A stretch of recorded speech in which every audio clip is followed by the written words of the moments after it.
C'est l'unique corps qui a été retrouvé. Il s'agit d'un ingénieur. Les pays au service 6 personnes. 6 personnes avec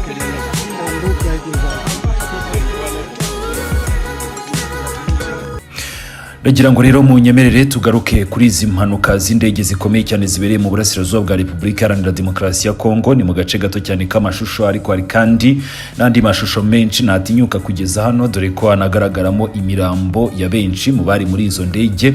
Ariko kandi turaza no kubagezaho ku rukuta rwacu rwa WhatsApp nk'ibisanzwe. Biragaragara neza ko ari impanuka y'indege yari itwaye abagera kuri 7 bahise bahasiga ubuzima. Ariko kandi hari n'indi mpanuka y'indege nayo irimo kuvugwa n'ubundi mu bice bya Kisangani, nayo turaza kugarukaho. Ni impanuka z'indege ebyiri kugeza ubu ngubu zikomeje kugenda zivugwa, nubwo bitari byemezwa. Amashusho akomeje kugenda ajya hanze, byose turaza kubihuriza hamwe ubwo turaza kuba tugaruka n'ubundi kuri izi breaking news.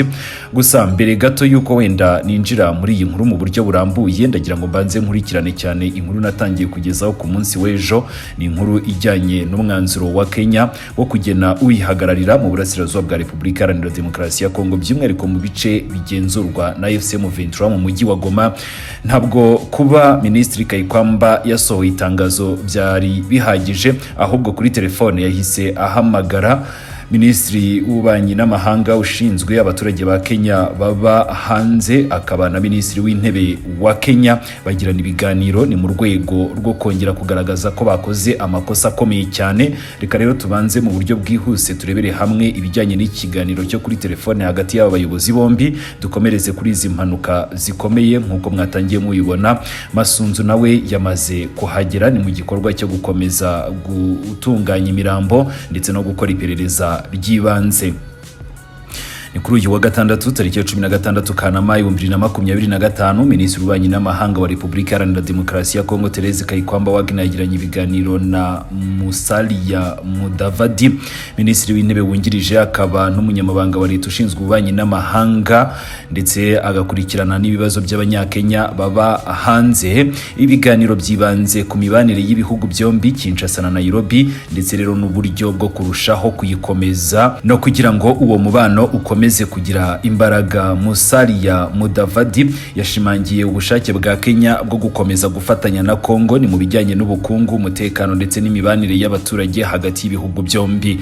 Minisitiri Kayikwamba Wagner ni ku ruhande rwe yibukije umwanya Repubulika Iharanira Demokarasi ya Kongo ihagazeho, ni ku bijyanye n'icyifuzo cy'uko Kenya yashyira umukonsiri i Goma, umujyi kuri ubu ngubu uri mu maboko y'inyeshyamba za M23 n'abafatanyabikorwa bazo. Yavuze ko ibyo bidashobora gukorwa mu buryo butubahirije amategeko cyangwa se buhubukiweho, ahubwo ko bikwiriye gukurikiza amategeko n'amabwiriza ya diplomasi asanzweho kugira ngo bigende mu nzira zemewe n'amategeko.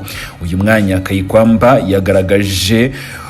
ugaragaza ko Repubulika Iharanira Demokarasi ya Kongo ishaka gukomeza kugirana ubutwererane n'ibihugu by'inshuti nka Kenya, ariko kandi igasaba ko ibyo bikorwa byose byubahiriza amategeko ya diplomasi no kubaha ubusugire bw'igihugu cya Repubulika Iharanira Demokarasi ya Kongo.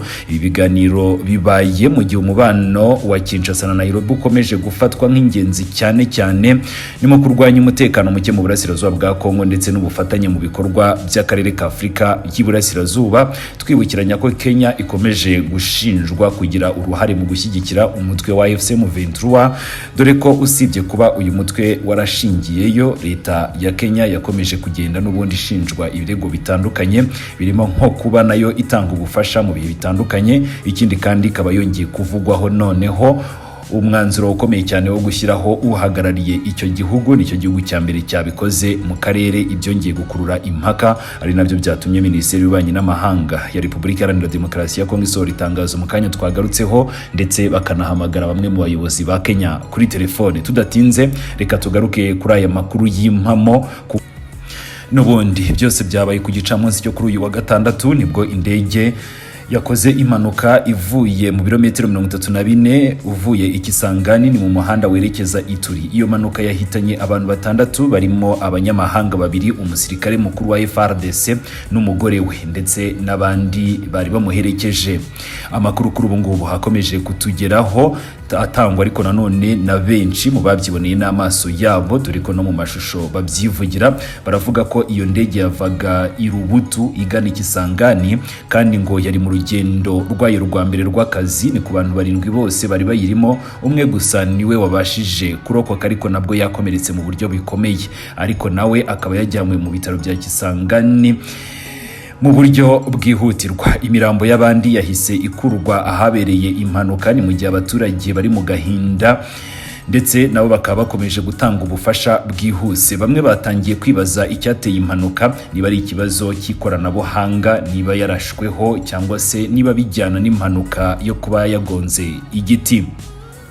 Abayobozi b'ingabo bahise bahagera ako kanya. Lieutenant General Pacifique Masunzu n'umuyobozi wa zone ya 3 y'ingabo za FARDC yahageze ubwe kugira ngo arebe uko byagenze no gutangira igenzura ry'ibanze. Niwe rero wasabye ko hakorwa iperereza ryihuse kugira ngo hamenyekane icyateye impanuka, ndetse n'amazina y'abari mu ndege yose ashyirwe ahagaragara, kandi byose bikomeze gushyirwa ku murongo. Niwe watanze itegeko, ndetse amakuru akomeje gutangwa n'abaturage akemeza ko yahagereye ku gihe. Hanyuma rero wenda dutereye amaso cyangwa se tukagenda tugaruka ku buhamya bwatangajwe n'ababyiboneye. Umwe mu baturage wabibonye cyangwa se wabonye iyo ndege hanuka yagize ati, yaturukaga Ikisangani igana Ibeni, twabyiboneye igwa, birashoboka ko yaba rwose yahuye n'igiti ikakigonga, cyangwa se ikaba yakoze ikosa rya tekinike. Nubwo hari amakuru yemejwe kugeza ubu ngubu, hari n'ibindi byinshi bikomeje kugenda bigirwa urujijo, ariko nanone andi makuru akaba akomeje kugenda n'ubundi atangwa umunota ku wundi. Ariko kandi cyateye impanuka nyirizina ntabwo kiramenyekana. Inkomoko y'indege n'imiterere y'abari bayirimo byose biracyategerejwe mu iperereza ry'ubuyobozi.